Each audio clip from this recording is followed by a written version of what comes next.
اقوام متحدہ کے ورلڈ فوڈ پروگرام کے ڈائریکٹر نے کہا کہ یوکرین اور روس کی یہ جنگ دیگر عناصر کے ساتھ ساتھ مل کر دنیا کے لیے تباہ کن ثابت ہو سکتی ہے۔ ایتھوپیا کے دارالحکومت ایڈیس ابابا میں ایک تقریب سے خطاب کرتے ہوئے انہوں نے کہا کہ یوکرین کے بحران سے قبل ہی ہمیں کووڈ-19 اور ایندھن کی قیمتوں میں اضافے کے باعث عالمی سطح پر خوراک کے بحران کا سامنا تھا۔ اس وقت لگتا تھا کہ حالات اس سے زیادہ بدتر نہیں ہو سکتے، مگر یہ جنگ زیادہ تباہ کن ثابت ہوئی ہے۔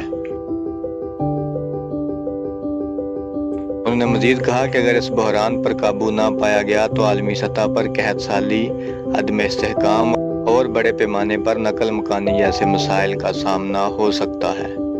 ان کا کہنا تھا کہ سری لنکا، تیونس اور پاکستان جیسے ممالک میں فسادات اور عدم استحکام سے عالمی سطح پر مستقبل قریب کی صورتحال کا عندیہ ملتا ہے۔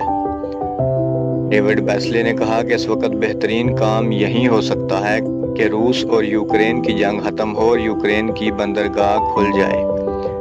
فروری میں روس کے حملے سے قبل یوکرین کی بندرگاہوں سے ہر ماہ 45 لاکھ ٹن زرعی مصنوعات برآمد کی جاتی تھیں، جن میں عالمی ضروریات کے لیے درکار 12% گندم، 15% کارن آئل اور 50% سن فلاور آئل قابل ذکر مصنوعات ہیں۔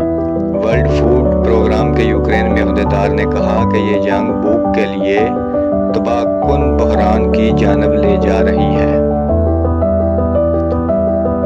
انہوں نے بتایا کہ 2021 میں دنیا بھر میں 40 کروڑ افراد کا پیٹ یوکرین کی اجناس سے بھرا تھا، مگر اب کروڑوں افراد کو خوراک کی عدم فراہمی کا سامنا ہو سکتا ہے۔